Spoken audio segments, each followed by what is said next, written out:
joyeux Noël et bonne année à tous!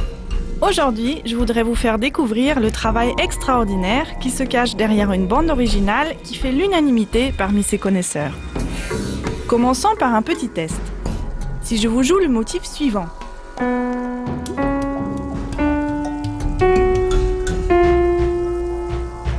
Ça vous dit quelque chose? Je le rejoue.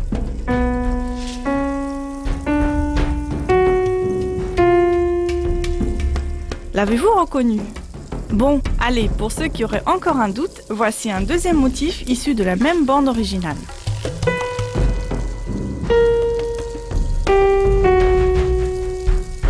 Alors, ça s'éclaircit? Je rejoue les deux à la fois.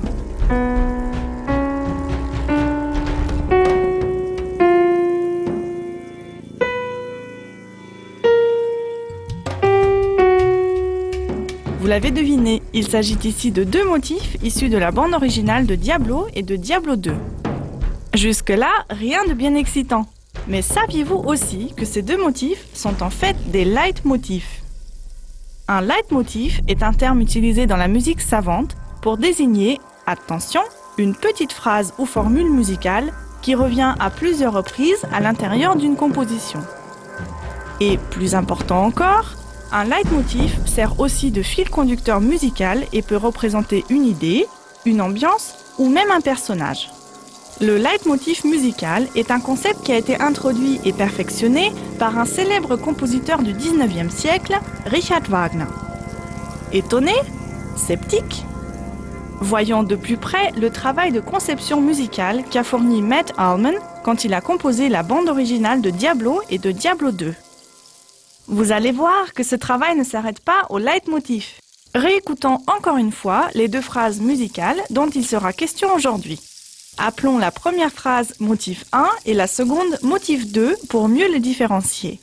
Voici donc le motif 1.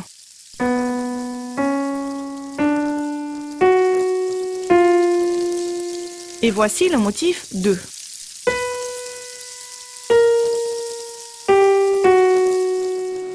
Écoutons maintenant comment Matt Uelmen a habilement caché ces motifs dans la plupart des morceaux des bandes originales de Diablo et de Diablo 2.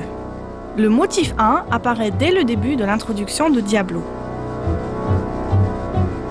Le voici.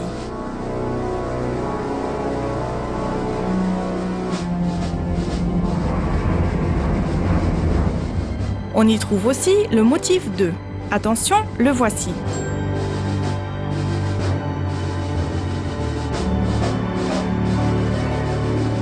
L'avez-vous entendu? Il est joué par le tambour et par la basse.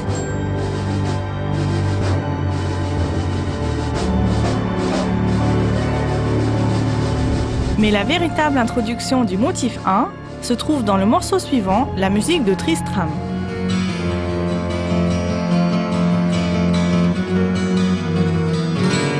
Le voici.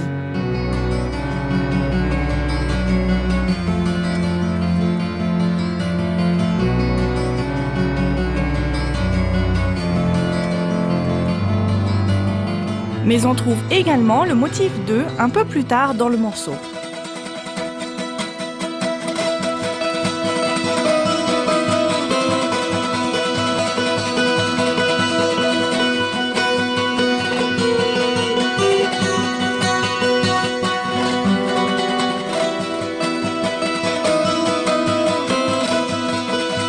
À chaque fois, Matt Uelmen va trouver un moyen de tisser ces deux motifs dans les morceaux de la bande originale. Ils seront orchestrés différemment, joués à vitesses diverses et dans toutes les tonalités. Écoutons quelques exemples de tissage de ces leitmotifs dans la musique de Diablo et Diablo 2.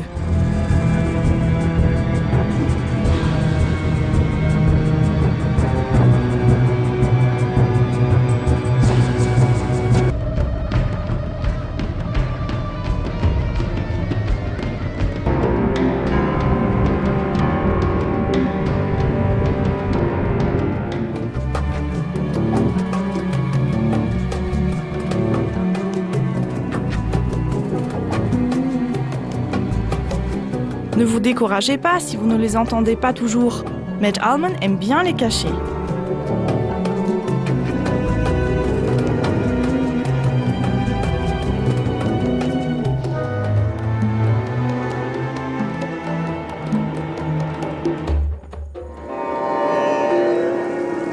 Comme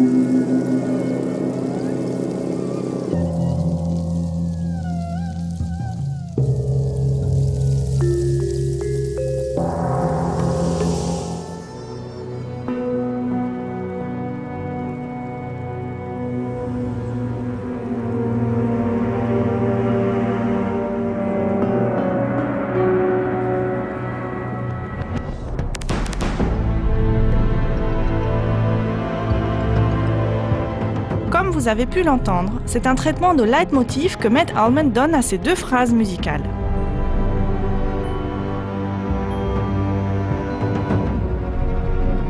Mais son travail ne s'arrête pas là. Revenons un instant à nos deux phrases. On remarque que la première va du bas vers le haut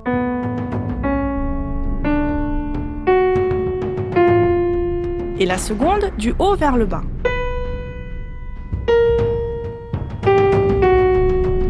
Qu'est-ce qui se passe alors si on prend les notes de ces deux phrases et que l'on les enchaîne? Si on fait ça, cela nous donne une suite de 7 notes qui sonnent comme ceci.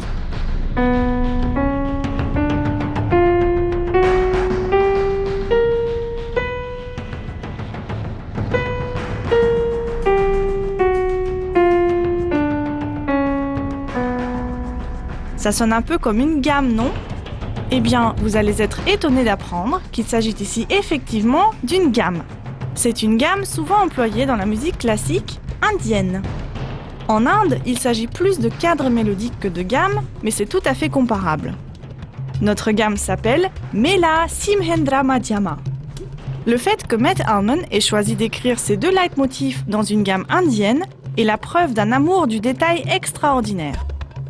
En effet, l'univers de Diablo et de Diablo 2 a un caractère très oriental, par le design des villes et des environnements, par les noms des lieux, ainsi que par les habits des personnages. La musique de Matt Uelmen s'y adapte en utilisant une grande variété d'instruments typiquement orientaux et en suivant certaines règles de composition des musiques indiennes. Ainsi, nous pouvons trouver des instruments de tout genre confondus dans l'orchestration d'Uelmen. Les cordes pincées comme le sitar, les cordes frottées comme le sarangi, les instruments à vent comme le shehnaï, ainsi qu'une très grande variété d'instruments percussifs avec ou sans membrane comme les tablas ou les manjiras.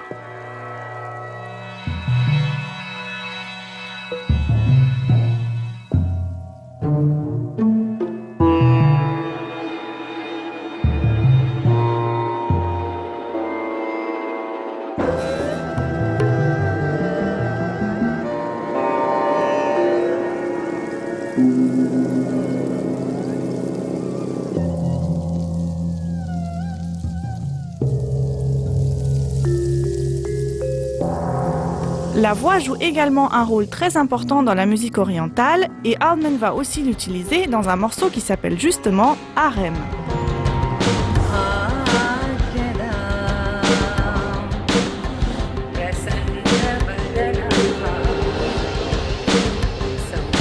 Écoutons à présent encore quelques exemples de l'utilisation de nos deux leitmotifs dans Diablo et Diablo 2.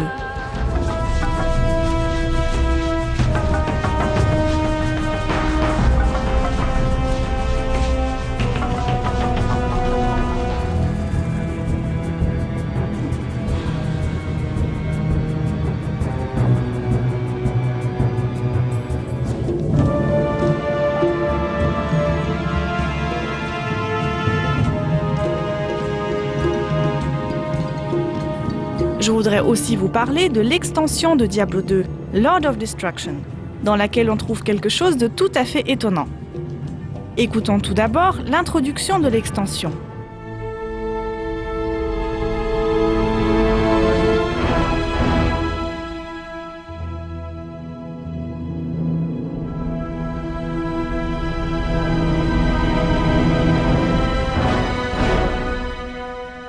Vous le reconnaissez sans doute, il s'agit ici du motif 2 qui est exposé très clairement.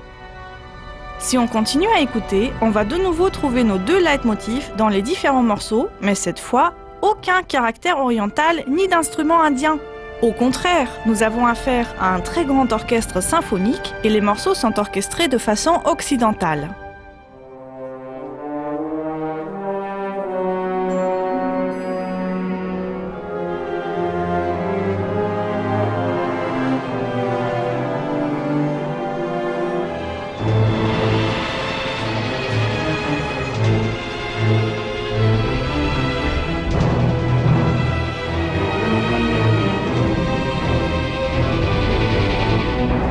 Il n'a certainement pas échappé aux plus fins connaisseurs que Allman rend surtout hommage au style d'un compositeur en particulier.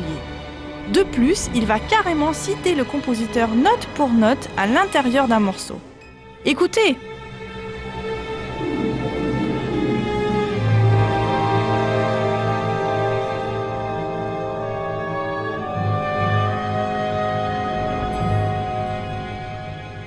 C'était le fameux accord de Tristan, le moment le plus célèbre dans l'ouverture de l'opéra Tristan et Isolde de Richard Wagner. Alors, ça a fait tilt? Souvenez-vous, tout au début, je vous ai raconté que c'est Wagner qui a introduit et perfectionné le concept du leitmotiv dans la musique.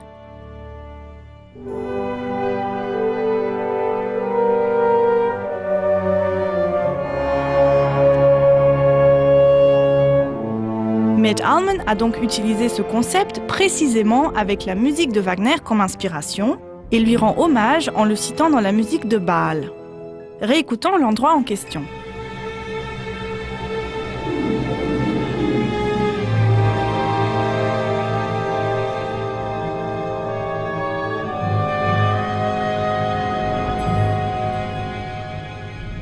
Tout le monde est d'accord que la musique dans Diablo et dans Diablo 2 est exceptionnelle. J'espère que vous avez pu voir aujourd'hui quelques-uns des aspects qui la rendent aussi spéciale. Outre le grand talent d'orchestration et de recherche mélodique et sonore du compositeur, il s'agit aussi d'un travail très fin, détaillé et passionné qui frôle parfois le génie et qui donne à cette musique une touche de magie.